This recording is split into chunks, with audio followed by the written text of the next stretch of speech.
votre lanterne. Et si vous aviez besoin d'entendre un point de vue différent? Et si le grand débat était ce qu'il vous fallait? Le grand débat. En direct sur Gulf FM Africa et Gulf TV Bénin du lundi au vendredi à 10h.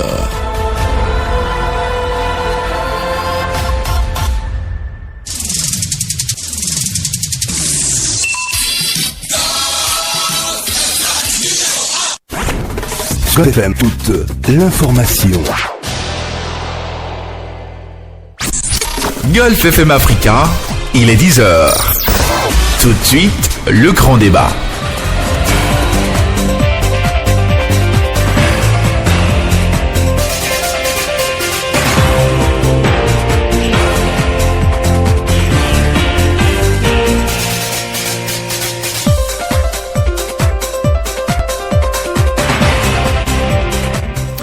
Bonjour à toutes, bonjour à tous, mesdames et messieurs, nous sommes le lundi 21 mars 2022. Ça fait plaisir donc de vous retrouver pour démarrer donc cette semaine avec les confrères en studio et en plateau, parce que nous sommes donc en direct sur Gulf TV Bénin, que vous pouvez suivre via le lien www.golfgroup.com. Mesdames et messieurs, je rappelle aujourd'hui en thème de sujet, nous allons parler donc de l'évasion spectaculaire de Georges Bala. Donc retenez que par message téléphone porté numéro 012 APB MJL APG SEP SA origine directeur de l'agence pénitentiaire du Bénin pour destinataire toute unité de police républicaine.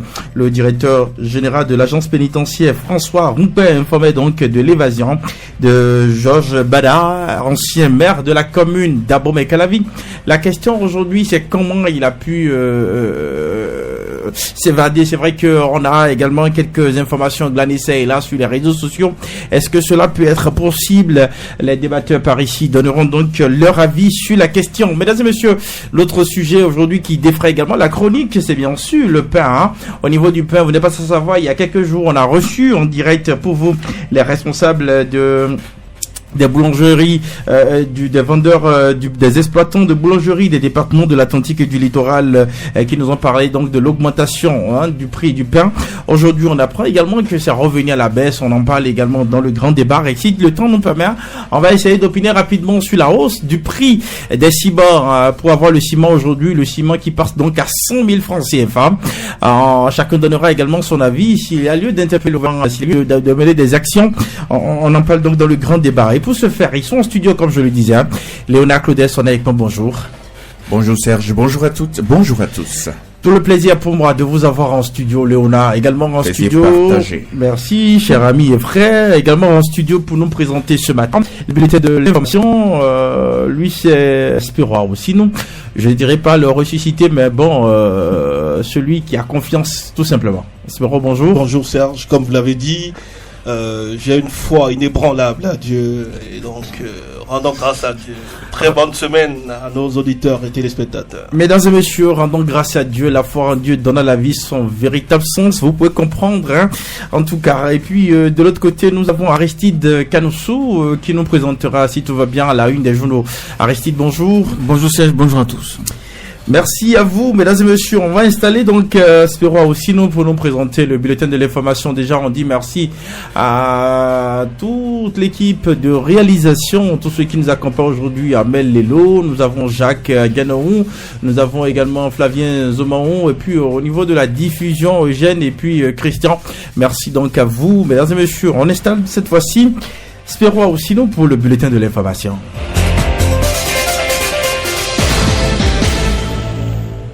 Eh bien, mesdames et messieurs, nous démarrons sur Flash Info par cette information sportive. Eh bien, les fédérations, associations et clubs sportifs ont à nouveau le sourire large. Vendredi dernier, le gouvernement, à travers le ministère des Sports, a procédé à la remise officielle des subventions à ces différentes entités sportives par le biais d'une cérémonie organisée au Novotel Hôtel de Cotonou.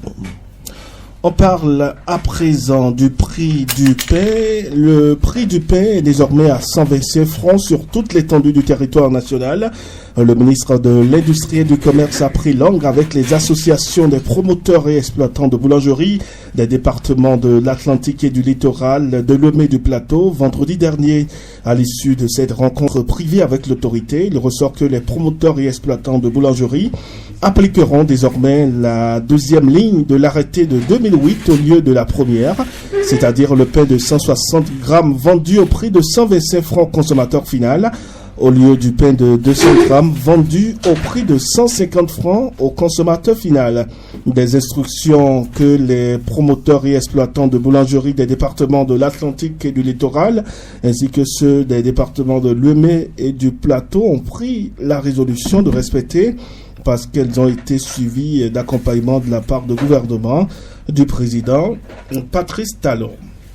Dans les locaux de l'ambassade du Nigeria au Bénin, l'aile féminine de l'organisation des Nigérians de la diaspora au Bénin, Naïdowib, a célébré son premier anniversaire le samedi 12 mars dernier. L'organisation s'efforce de changer l'avenir des jeunes en leur donnant des moyens d'agir grâce à des programmes d'autonomisation. La cérémonie a été honorée par plusieurs personnalités invitées à l'occasion, parmi lesquelles la vice-présidente de l'Institut national de la femme, maître Huguette Bokwe Nyakadia. En interactualité, le président russe Vladimir Poutine a discuté de la situation en Ukraine lors d'appels téléphoniques séparés avec le chancelier allemand et le président français Emmanuel Macron. Dans sa conversation avec le chancelier allemand, Poutine a déclaré que Moscou était prêt à chercher des solutions lors des négociations avec Kiev et que les solutions qu'il cherchait seraient conforme à ses approches de principe. Scholz a appelé à un cessez-le-feu, à une amélioration de la situation humanitaire et à une solution diplomatique dès que possible. Poutine a également mentionné le travail humanitaire de la Russie à Mariupol et les efforts déployés par les forces armées russes pour sauver la vie des civils. Merci à vous, Spero. Sinon, on va retrouver cette fois-ci le riche Aristide Canossou pour nous présenter la une des journaux.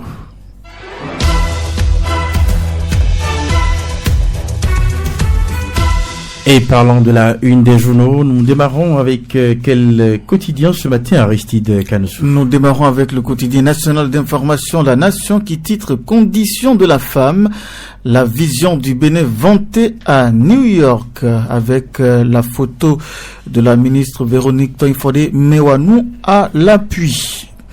Notre époque, à présent, justice, Georges Bada évadé, les services en alerte.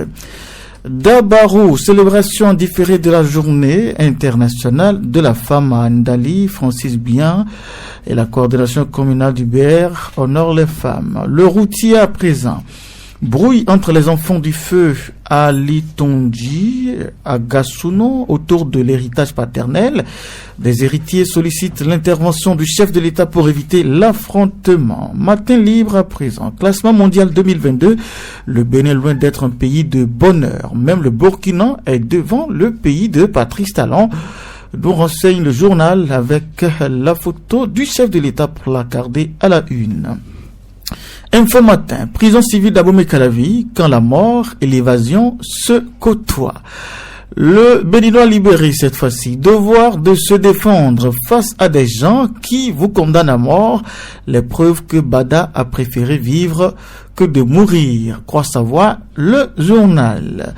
Nous allons passer au journal Fraternité, scrutin du 8 janvier 2023, focus sur les législatives. Le journal précise, député au Bénin, pas seulement qu'une fonction noble, l'évolution de la représentativité des partis à l'Assemblée nationale, de la 6e à la 8e législature. Les démocrates, la FCBE, la NFN parlent de leur ambition pour le Parlement de transition, nous écrit le journal ce matin, et ce sera tout. Merci à vous, Aristide Canossou. Place donc au débat cette fois-ci.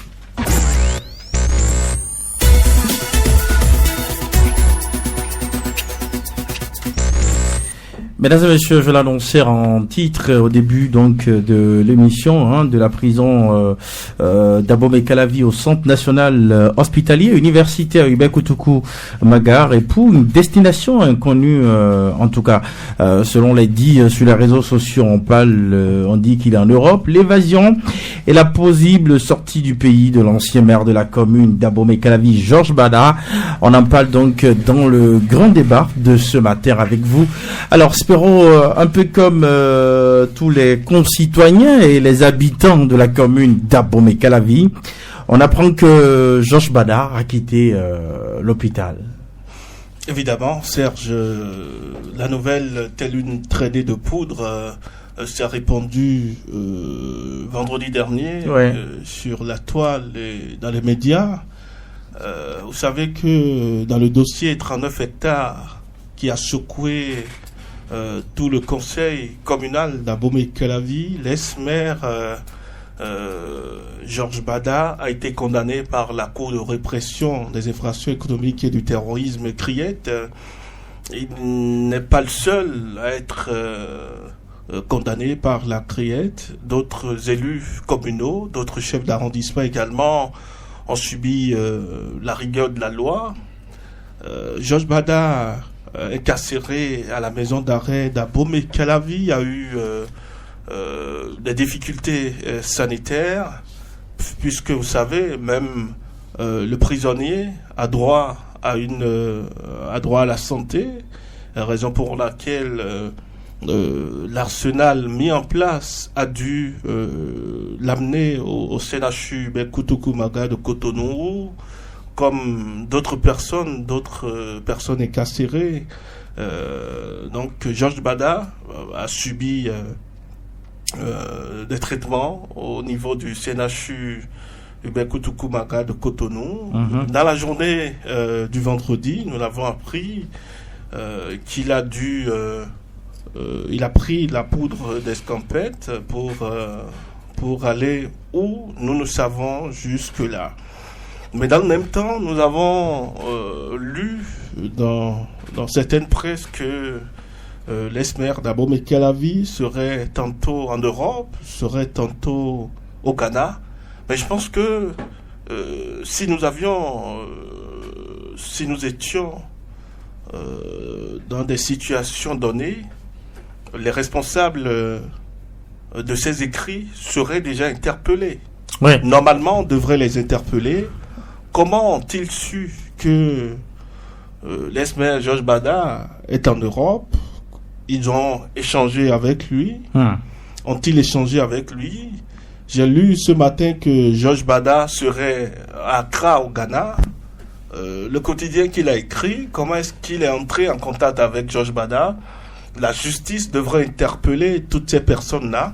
Mais revenons sur les faits. Vous savez que depuis un bon moment, dans nos prisons, des personnes incarcérées se permettent d'échapper aux différentes grilles, ou d'échapper à la prison, de s'évader tout simplement.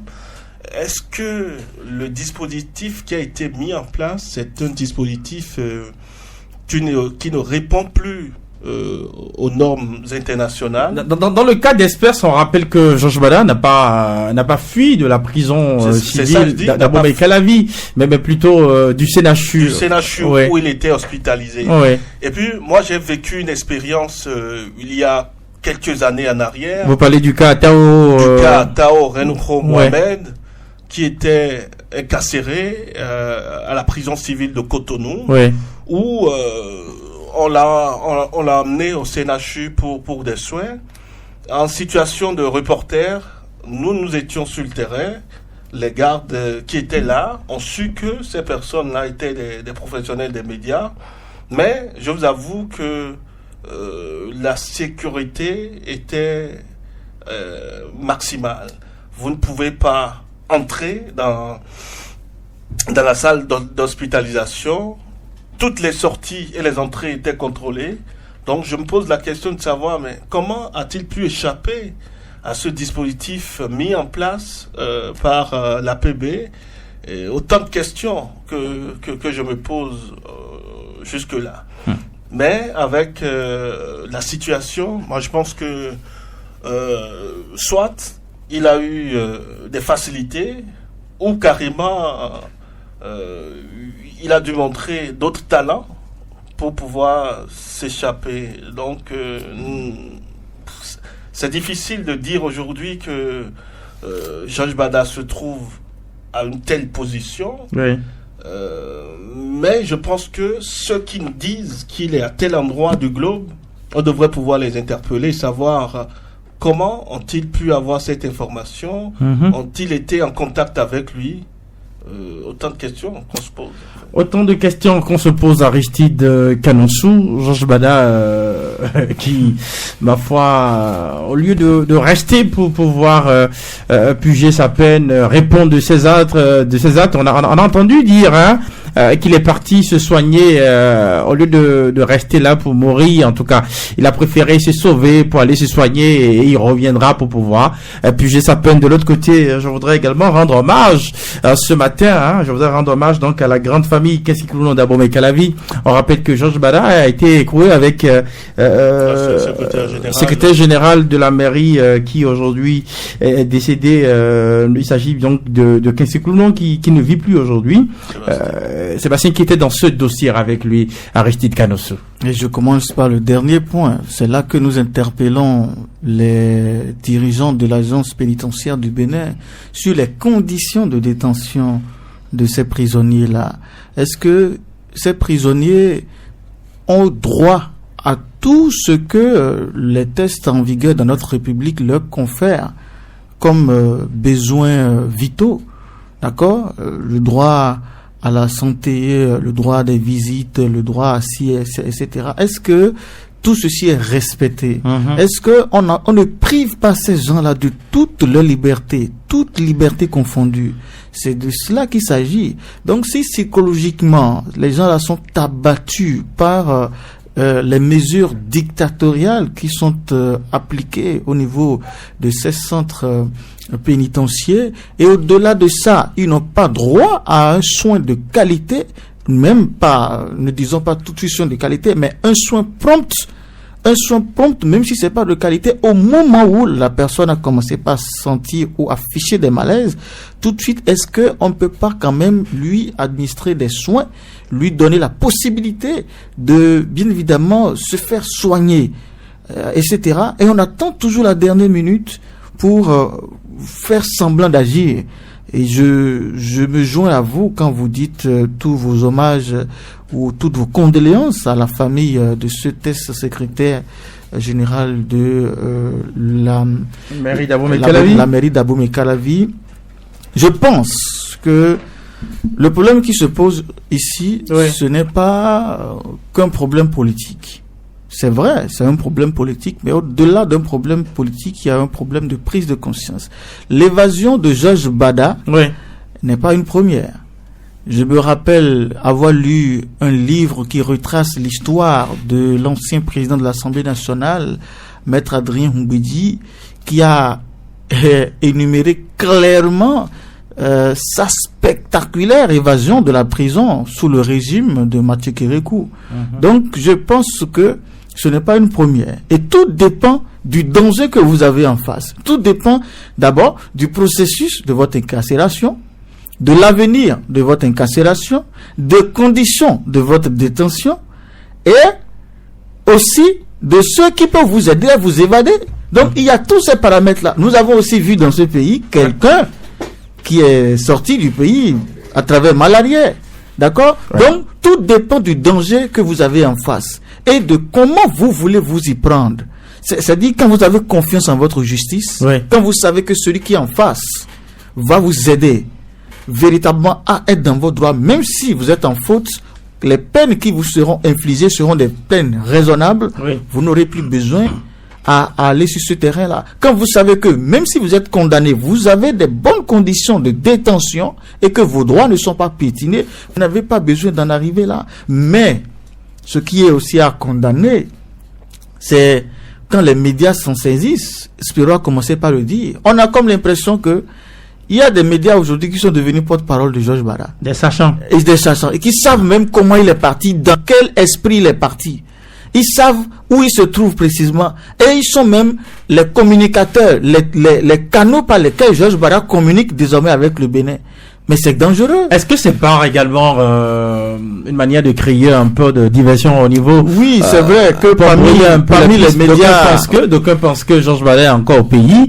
Pour d'autres, Georges Bada a quitté déjà le pays. Il y a tellement de choses. En tout cas, pour les deux médias principaux que moi je connais et qui sont en train d'animer la polémique aujourd'hui, il n'y a plus rien à démontrer sur ces médias-là. C'est des médias qui sont en plein dans la polémique, dans la diversion. Moi, je vais vous dire clairement ce que je pense. Ces deux médias-là, bien que l'un d'entre eux soit animé par un journaliste expérimenté, je pense que c'est des médias qui sont dans la diversion, dans la distraction. Donc, il y a lieu justement de les interpeller, de les interroger sur ce qu'ils savent de cette situation. Mais c'est le lieu également pour nos dirigeants de prendre leurs responsabilités. Surtout, moi, j'insiste sur les conditions de détention. Il faut que les détenus aient de très bonnes conditions de détention. Je me rappelle dans ce pays où Ricky Amadougou a dit qu'on lui a arraché son téléphone portable, on ne lui permettait pas de, comment vous appelez ça, d'avoir des visites, on ne lui permettait pas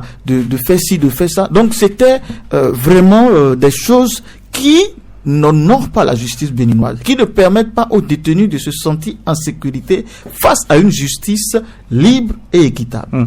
Lorsqu'on prend les cas dans l'un dans l'autre, Léonard Claudel, Sonnet, on a vu Laurent Metteur, c'est bien ça, hein, on a vu Laurent Metteur de par le passé qui, ma foi aussi, on a appris qu'il était malade sur les réseaux sociaux. Il a même presque fini de puger sa peine. Hein, donc on peut le laisser lui là, c'est ça, hein? Non, c'est pas qu'on peut le laisser là, mais c'est dit qu'il a tellement souffert que il n'a pas eu des occasions du genre.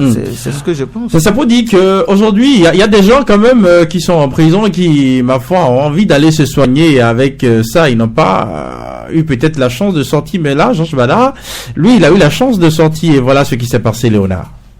Moi, je pense que c'est du théâtre.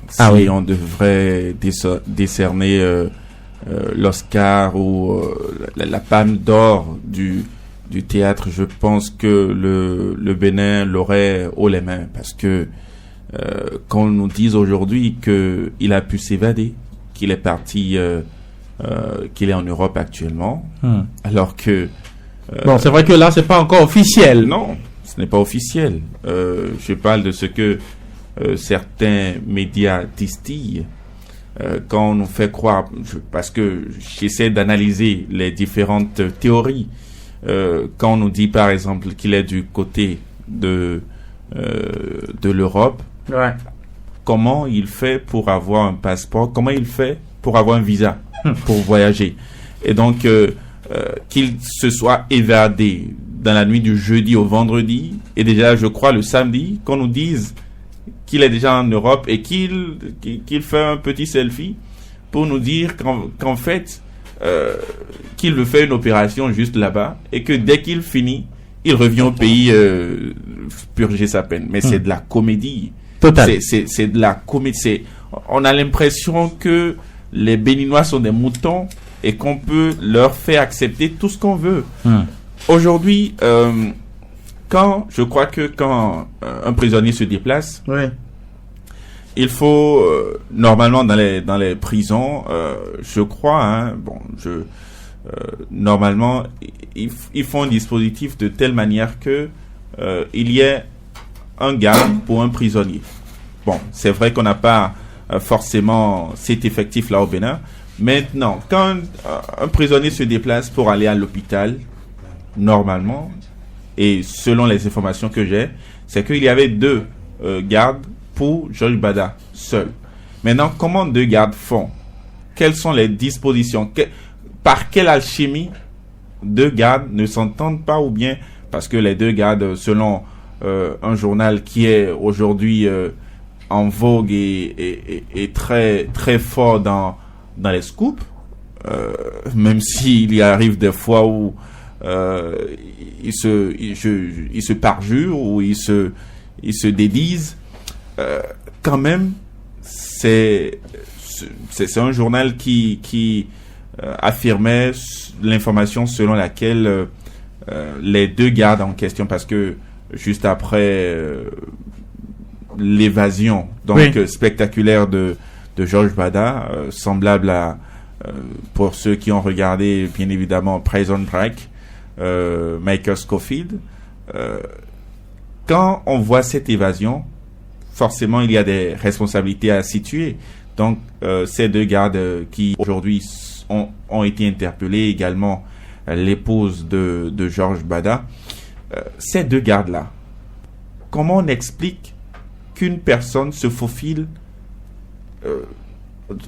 entre les doigts de deux gardes expérimentés, des personnes qui connaissent le travail, qui savent ce qu'on doit faire, alors que normalement, déjà, quand on amène un prisonnier à l'hôpital, je crois, qu'on le menotte au lit pour qu'il ne puisse pas s'évader facilement, parce que il peut détourner assez rapidement l'attention des gardes et se faufiler dans les couloirs, alors que on sait très bien que à l'hôpital tout le monde va à ses occupations. Il y a des malades qui partent et viennent, et donc c'est difficile de contrôler véritablement qui sort et qui entre dans un hôpital, encore que l'hôpital soit aussi grand comme le CNHU Hubert Kotoku Maga. Donc aujourd'hui, on essaie de nous distraire, on essaie d'amener notre attention vers autre chose. Moi, je crois que aujourd'hui, vous pensez qu'on nous occupe autrement? Oui, on nous occupe autrement. Ce qui doit nous importer au-delà de tout, c'est la cherté de la vie qu'on doit dénoncer au plus haut fort, au plus haut point, parce que c'est ça qui préoccupe le Béninois. Que Georges Bada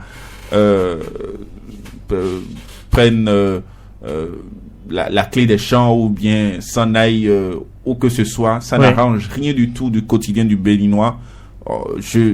Pour ne pas être grossier, je voulais utiliser une expression, mais je vais pas être grossier. Je dirais tout simplement que on s'en fout à la limite, qu'il aille où il veut. J'ai une idée de l'expression qu'il voulait utiliser. vous êtes devenu un devin. Qu'il aille où il veut, c'est son problème.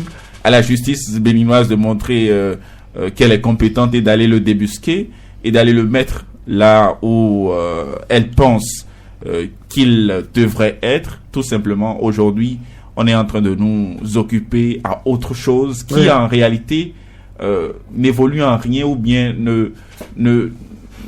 n'apporte rien de concret au quotidien du Béninois, alors que on est en train de parler du pain, on est en train de parler du ciment, on est en train de parler des denrées alimentaires.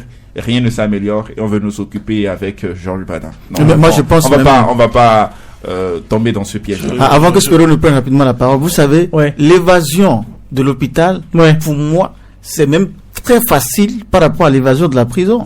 Et allez-y demander à Adrien comment les étapes qu'il a pu franchir jusqu'à s'évader en son temps, c'était pas de l'amusement. Allez-y demander à l'autre monsieur aussi, quand il échappait à la condamnation qui était devant lui en son temps, quand il est rentré dans Malaria, comment les stratégies qu'il faut pour se faufiler entre les frontières. Donc c'est toute une planification, mais je pense qu'à l'hôpital c'est beaucoup plus facile même que de la prison. Oui, espérons. Je voudrais dire que faisons une nuance. Vous savez, l'APB contrôle les prisons, met à disposition des prisonniers et les gardes. Quand on quitte la prison pour l'hôpital, il y a un suivi, il y a forcément des policiers qui vous accompagnent jusqu'à l'hôpital. Le cas Bada, moi je me pose la question de savoir comment il a pu s'en sortir. Il a pu quitter le CNHU sans que les gardes ne l'aperçoivent. Vous faites allusion à quel garde? Les gardes qui étaient avec lui, Bada, ou vous parlez de ces vigiles les policiers qui sont à sa disposition. Et qui le surveillent. Non seulement à l'intérieur, il y a de gardes qui le surveillent, mais aussi à l'entrée. Il y a des gens au dehors qui doivent pouvoir le surveiller. C'est récurrent depuis un bon moment. À Misrété, on a vu des prisonniers s'échapper. À Bomekaravi, pareil. Mais je pense que l'État doit pouvoir réfléchir pour mettre fin à ce dysfonctionnement, parce que ça n'honore pas le Bénin. C'est l'image du Bénin qui est ternie. quand on apprend qu'un prisonnier s'évade d'une prison, c'est que la prison n'est plus en sécurité. C'est l'image que ça dégage. Mais l'autre côté, vous savez que c'est une hypothèse. Vous savez que Georges Bada est un homme politique, un baron du parti Super, il faut le dire. Union progressiste. C'est un leader de la 6e circonscription électorale. Il a été condamné dans l'affaire 39 hectares. Mais dans le même temps, vous savez que ce n'est pas quelqu'un ce n'est pas un homme politique de la 25e heure. C'est quelqu'un qui fait la politique depuis plusieurs années. Ancien député à l'Assemblée nationale et tout. Ancien député, merci. Qu'on condamne celui-là à 6 ans de prison, s'il vous plaît, ce n'est pas de la mer à boire. Forcément qu'il y a des leaders politiques qui plaident en sa faveur pour que le chef de l'État puisse peut-être lui accorder une grâce présidentielle. Pas que Georges Bada, peut-être d'autres prisonniers, mais dans cette liste-là, on aura le nom de Georges Bada. Mais dans le cas d'espèce, moi je me dis, est-ce que ce n'est peut-être pas un coup qui a été fait? Est-ce que ce n'est pas prémédité? Autant de questions qu'on se pose. Autant de questions que vous posez. Mais je voudrais qu'on ne tire pas tout de suite de conclusion. Non, je ne voudrais pas qu'on mette la charrue avant les bœufs. D'accord. Tout simplement parce que, vous savez, quand j'entends dire que la justice aille le chercher, oui, il y a un mandat qui est certainement décerné, un mandat d'arrêt décerné contre lui pour le rechercher un peu partout dans le monde. Mais espérons vivement que ça porte les fruits. Oui, Aristide, vous voulez ajouter quelque chose rapidement? Oui, je voulais dire que je suis heureux en ce début de semaine quand même d'entendre Spiro sur cette position pareille. C'est mon point de vue. Oui, c'est pour vous dire que j'épouse entièrement votre point de vue et surtout les questionnements que vous sortez. Et je pense que ça m'intéresse à plus d'un titre et ça intéresse d'ailleurs beaucoup d'auditeurs, j'en suis certain. C'est-à-dire que les gens voient en cette évasion une main politique. Et ce n'est pas certainement prouvé et ce n'est pas possible à prouver tout de suite, mais nous sommes quand même orientés vers les possibilités que cette évasion soit une évasion montée de toutes pièces. Mais c'est une hypothèse. C'est une hypothèse. Je dis nous sommes orientés vers les possibilités que cela soit. Donc je pense que c'est vrai aussi que ce n'est pas une première, que ce soit au Bénin, en Afrique ou dans le monde. Même les dispositifs des prisons des États les plus puissants que nous connaissons comme les États-Unis n'ont pas pu échapper à des évasions, d'accord, sous ce ciel-là, encore moins une prison aussi archaïque comme la nôtre au Bénin, qu'on nous dise que c'est pas possible qu'on s'évade. Je pense que c'est trop demandé à notre gouvernement. C'est vrai, le gouvernement est dans l'ambition de créer des centres pénitentiaires à travers tout le Bénin pour quand même désengorger un peu, parce que vous savez, il y en a beaucoup qui sont là-bas aujourd'hui. Et c'est vrai que récemment, on a libéré 499. Ce sont les petits voleurs de tontines, des voleurs de parcelles, etc., etc. Il y en a d'autres qu'on attend et qui doivent être libérés, mais nous aimerions quand même que les condamnés aussi puissent se repentir, non seulement se repentir, mais ne montrent pas ce chemin d'évasion aux prisonniers. Parce que c'est l'Amérique à la vie, par exemple, il y a un jeune là qui s'est illustré comme étant celui qui a battu le record de l'évasion. Il s'en va, on le récupère, il revient et on le récupère. Lui, je ne sais pas s'il n'a pas trouvé la voie du Ghana ou bien la voie de l'Europe.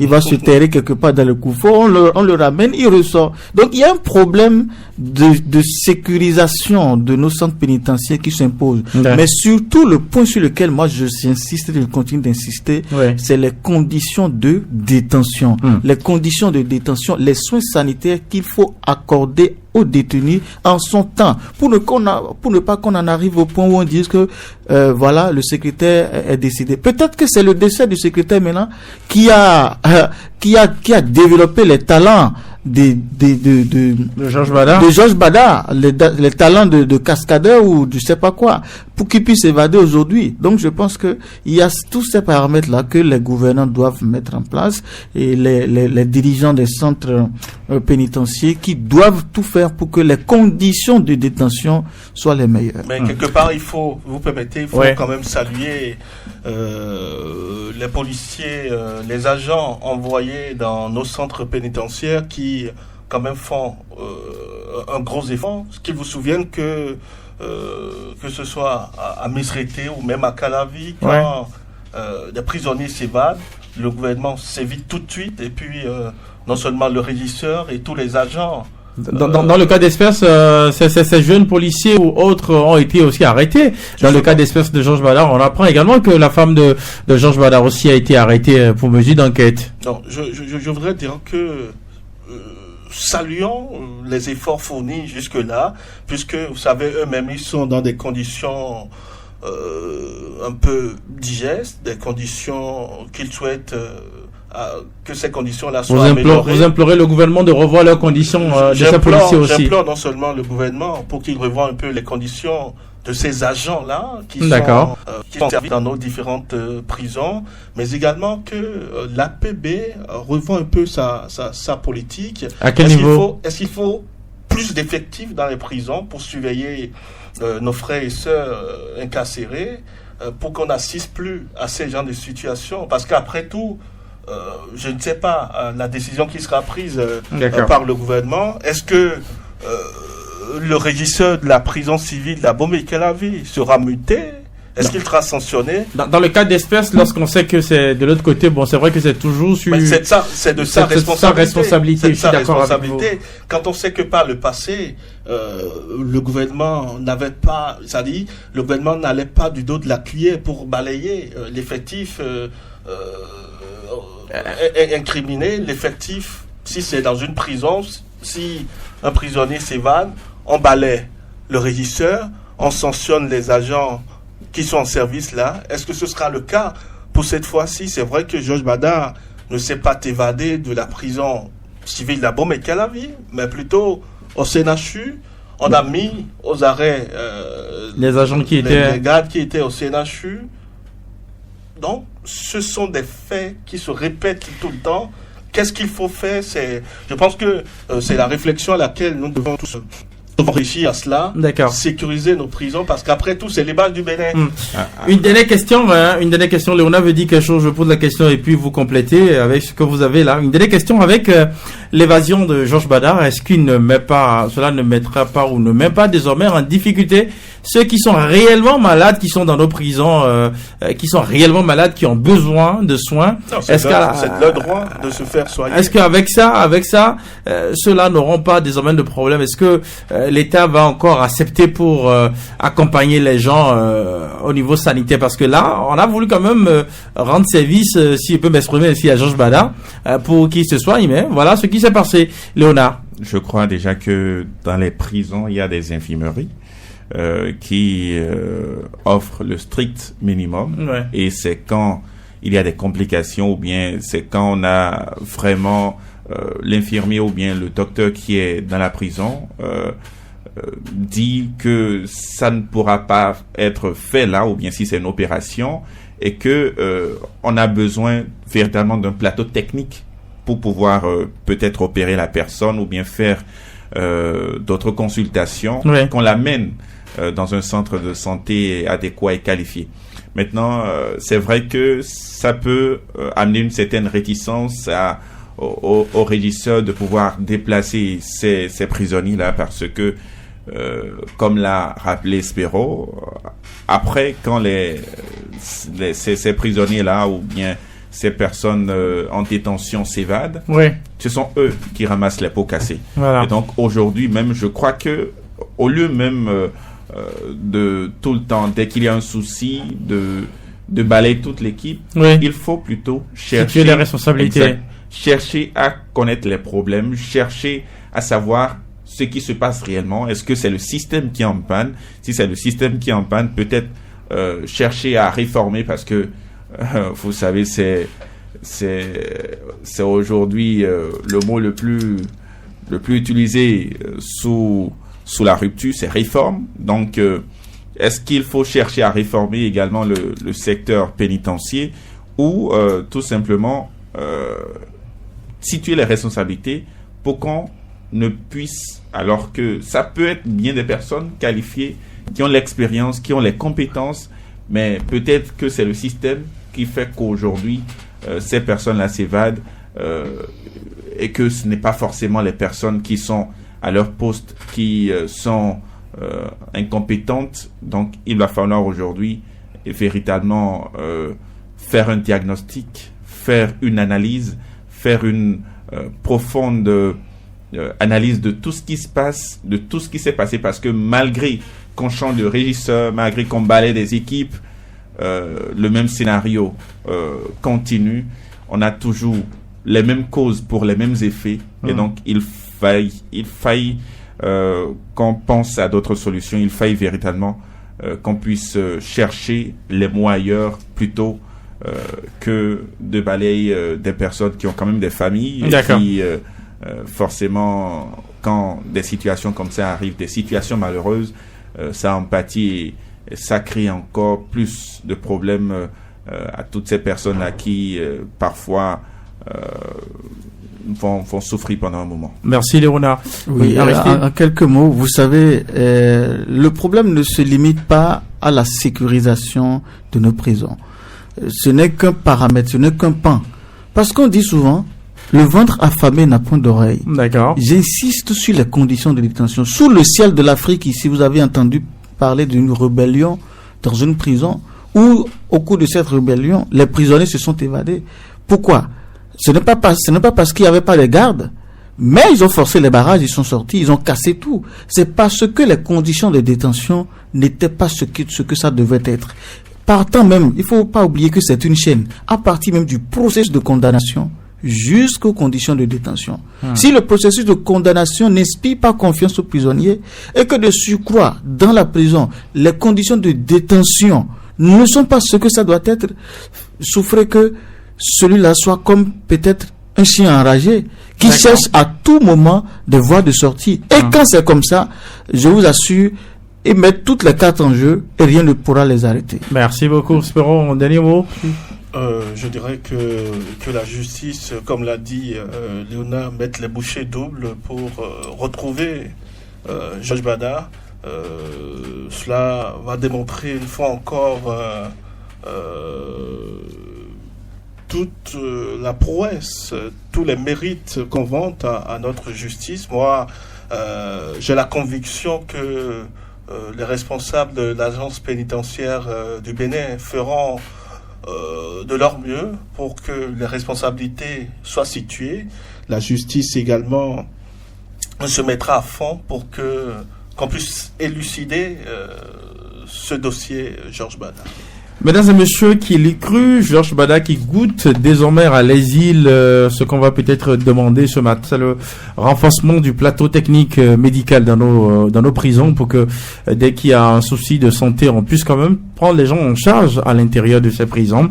Également, l'autre a dit, nous sommes tous des détenus ambulants et on espère vivement qu'on ne va pas se retrouver là un jour. Donc, ce sera comme ça. Et puis, ce dossier de Georges Bada, on essaie quand même de suivre ça pour vous. Dès qu'on aura d'autres informations, on reviendra ici pour en parler. L'autre sujet, aujourd'hui, c'est le pain, Aristide Le Pain, qui, ma foi, on aurait aimé avoir le secrétaire général en direct ce matin. C'est vrai qu'actuellement, ils doivent avoir une réunion au ministère, donc en espérant que dès qu'ils vont terminer la réunion, peut-être demain ou après-demain, en tout cas dans les jours à venir, il pourra être encore en direct pour nous dire ce qu'il en est. Mais déjà, ce qu'on peut retenir, c'est quoi, Aristide? Oui, ce qu'on peut retenir, c'est que les boulangers ont décidé de se plier à la décision gouvernementale. La décision gouvernementale qui souhaite que ils puissent respecter le prix de 125 francs pour le pain de 160 grammes. C'est-à-dire que Auparavant, ils ont décidé de choisir la ligne de 200 grammes de pain pour 150 francs. C'est l'arrêté de 2008 qui a prévu cela. Mais aujourd'hui, le gouvernement dit, au lieu de choisir la deuxième ligne de cet arrêté, de revenir à la première ligne qui produit le pain de 160 grammes à 125 francs CFA. Et dans le même temps, le gouvernement leur a proposé des conditions favorables. Le gouvernement leur a dit qu'ils auront la possibilité d'acheter le sac de farine de blé qu'ils achetaient auparavant à 28 000, ils auront l'occasion d'acheter ça à 23 500 francs. Mais il se fait que ce matin, par exemple, quand les boulangers sont allés pour acheter le sac, l'usine qui est chargée de leur livrer le sac a dit que c'est à 24 000 francs que cette usine va leur livrer ça. Ça devient un problème. Ça devient un problème. C'est comme si ces boulangers sont devenus dupes. D'accord? Donc, après, ils ont dit que les 23 500 francs dont le gouvernement a parlé, c'est à partir de 500 sacs. Donc, quand un boulanger se lève dans les conditions où nous sommes aujourd'hui, qui décide d'aller acheter 500 sacs de farine de blé, c'est à ce moment-là qu'on va lui vendre le sac à 23 500 francs. Donc, il y a un problème. La deuxième faveur que le gouvernement lui a accordée, c'est que, en l'espace de 10 jours, il y aura l'implantation d'une usine qui va faciliter la livraison de sacs de farine de blé à moindre coût par rapport au coût actuel dont nous parlons, 23 500 ou 24 000 là. Je ne vous arrête pas. Une question rapidement. Essayez de garder ça après. Une question pour Léona et Espero, rapidement. Pourquoi ne pas investir dans le manioc? Pourquoi l'État ne peut pas aujourd'hui faire la promotion du manioc que de chercher à aller sur le terrain dont vous venez de parler, l'usine de quoi vous avez dit? Livraison de farine, Léona. Justement, c'est un véritable problème. Aujourd'hui, parce que je pense que quand on passe de 28 000 à 23 500, c'est d'une part que l'État pense subventionner ce secteur-là, alors que il y a de ces agriculteurs qui sont tout le temps dans le manioc. Il faut juste que ce manioc-là soit redirigé vers le pain, tout simplement. Il y aura, parce que je me souviens très bien, le président donc de l'association vous parlez de Anselme Diamant. Absolument, quand il était en direct, il soulignait que on ne pouvait pas faire avec uniquement que le manioc et qu'il fallait mélanger un peu de blé, et donc il faut juste qu'il y ait une quantité suffisante, c'est-à-dire aider ceux-là qui sont dans la production du manioc à en produire plus, à avoir plus de terre, à avoir plus de main-d'œuvre, donc à subventionner plutôt le manioc. Donc, comme ça, ce sont des gens qui vont trouver d'emploi, c'est une main-d'œuvre. Il y a beaucoup de choses derrière que vous nous dites. Il y a beaucoup de choses, et au-delà même du manioc, je vous l'ai dit, quand on prend ce produit-là, au-delà du manioc, il y a également les feuilles qu'on peut vendre, et donc les agriculteurs vont se faire de l'argent. Et c'est également quand une personne se fait de l'argent, on essaie de distribuer la ressource financière, et ce sont les Béninois en général qui gagnent. Alors que aujourd'hui, on va envoyer l'argent dans un secteur où le blé est importé. Le blé ne se produit pas au Bénin, et donc on fait gagner de l'argent à des expatriés, à des gens qui ne sont pas béninois, alors qu'on peut donner cette ressource-là aux Béninois, et ensemble on fera une pierre de coups. D'accord, merci beaucoup Aristide. Et la troisième condition que le gouvernement leur a accordée, c'est que sur ces prix-là, on met à disposition des comités qui vont leur permettre de réguler le marché pour que les brebis galeuses qui sont parmi ces vendeurs, ces boulangers-là, ne puissent pas manquer de respecter les dispositions actuelles. Parce que quand il y a une partie qui respecte, il y a une partie qui ne respecte pas, il y a problème.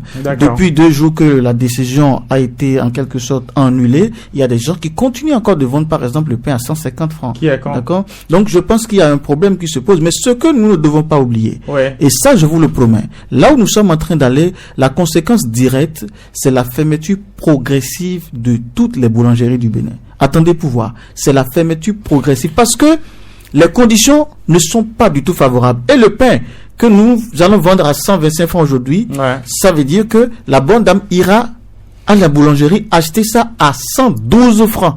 C'est ça désormais. Et ça a toujours été ça dans l'arrêté. C'est les autres qui ont refusé de vendre ça à 112 francs et vendaient ça à 100 francs. Maintenant, ils doivent respecter les 112 francs. Et vous imaginez, la bonne dame qui va acheter du pain à 112 francs pour vendre ça à 125 francs, je vous assure que... Elle gagne combien? Elle gagne combien? Nous sommes en train d'aller progressivement. Et vous aurez le temps de constater, individuellement, ils vont commencer par fermer si le gouvernement ne change pas de paradigme. Merci beaucoup, Spero. Aussi, à entendre Aristide Kanoussou aujourd'hui, c'est que avec la farine qui était vendue par exemple à 28 500, le gouvernement demande aujourd'hui de la laisser ça à 23 500 avec Grand Moulin. On peut le dire, mais malheureusement ce matin, c'est que Grand Moulin ne respecte pas les 23 500, mais plutôt combien? 24 500. C'est bien dommage. Vous savez que le Bénin a changé depuis 2016. Je pense que si Madame le ministre du Commerce a pu prendre la décision en commun accord avec les autres membres du gouvernement, c'est que le prix ne doit pas être modifié. Ce sera 23 500 francs comme elle a eu à dire aux promoteurs de boulangerie. Je pense qu'il revient aujourd'hui aux boulangers de mettre la pression, de faire un retour à Madame le ministre, puisqu'aujourd'hui même, ils sont en séance. Ce sera l'occasion d'étaler les difficultés rencontrées sur le terrain.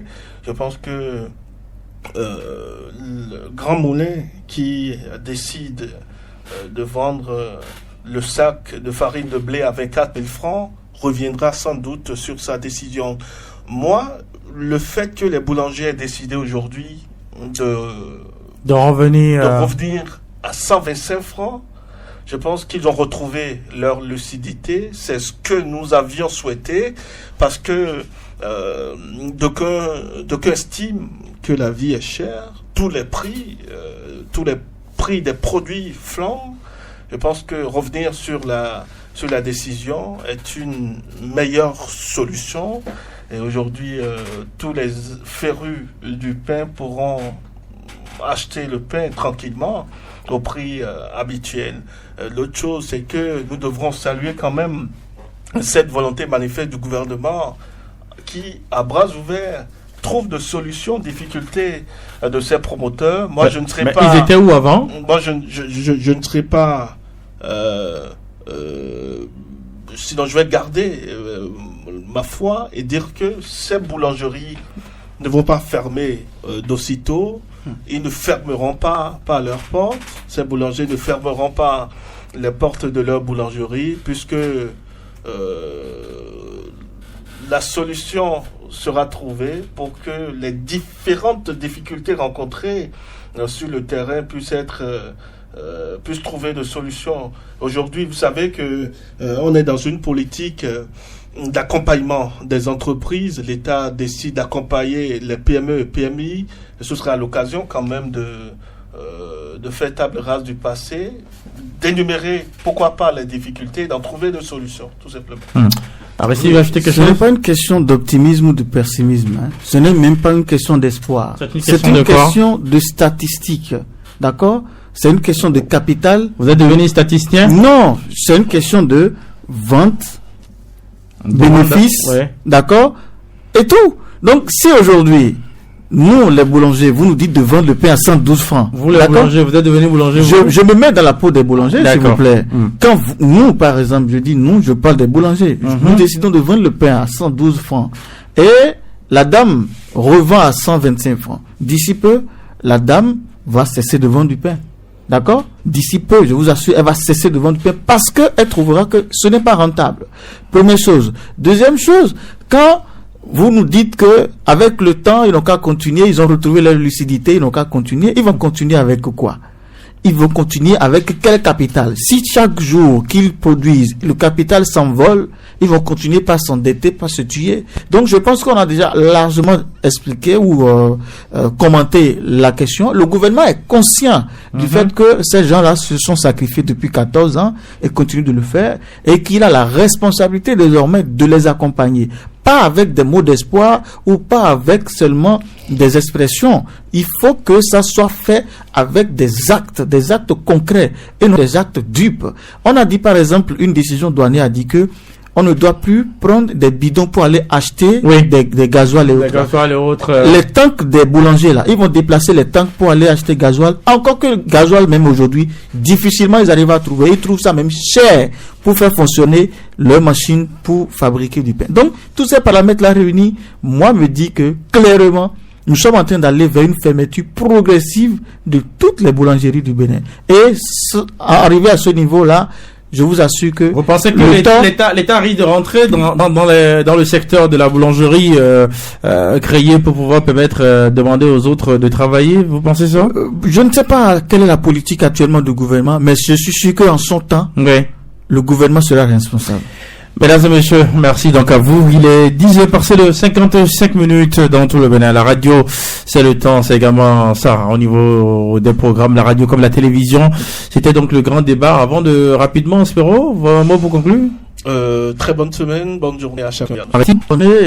Bonne semaine à tous. Léonard. Gold Sports, il y a 15 heures, on va parler du Classico. Ah oui, Classico. Et puis de l'autre côté également, on apprend que la fédération a reçu les fédérations ont reçu des lots. Les fédérations, les clubs, le Comité national olympique et sportif, les associations de supporters également ont reçu des subventions de la part donc de l'État pour leur permettre quand même de souffler un peu, parce que c'est une aide. Ce n'est pas parce que la plupart du temps vous entendrez des présidents de fédérations, de clubs dire mais on n'a pas encore reçu la subvention de l'État ne nous a pas donné de l'argent. C'est une aide que l'État apporte à ces clubs-là. Ce n'est pas à l'État entièrement de leur fournir de l'argent. Quand vous êtes un club, c'est que vous avez la capacité d'assurer donc vos charges, vos moyens. C'est à vous de payer vos joueurs, c'est à vous de payer vos entraîneurs. Ce n'est pas à l'État de le faire à votre place. C'est une aide que l'État apporte à ces clubs-là, et Osvaldo Meki l'a rappelé. Avec le temps, quand il y aura les droits télé, il y aura ces clubs-là ou bien ces fédérations-là auront suffisamment l'équilibre pour pouvoir marcher, eh bien, l'État va consacrer ces subventions à d'autres secteurs de l'État. Merci beaucoup. Donc, mesdames et messieurs, vous voulez avoir plus d'informations sur tout ça, prenez le rendez-vous avec Léonard Claude Sonnet-Pont sur Gosport à partir de 15h. C'est bien ça, hein? Absolument. Allez, ce sera tout pour aujourd'hui, l'émission Le Grand Débat. Juste après, vous suivrez donc le bulletin de l'information au niveau de la radio, juste après nous. Et puis, au niveau de la télévision, vous suivrez le journal en direct de Parakou avec notre équipe de l'autre côté. Déjà, on dit un grand bonjour à tous ceux qui nous suivent également de l'autre côté de Parakou, Fidèle Zimbaba et son équipe. Allez, bonjour à vous, mesdames et messieurs. Ce sera donc tout pour aujourd'hui. On se donne rendez-vous demain, si Dieu le veut. Bye bye. Bonne journée à vous.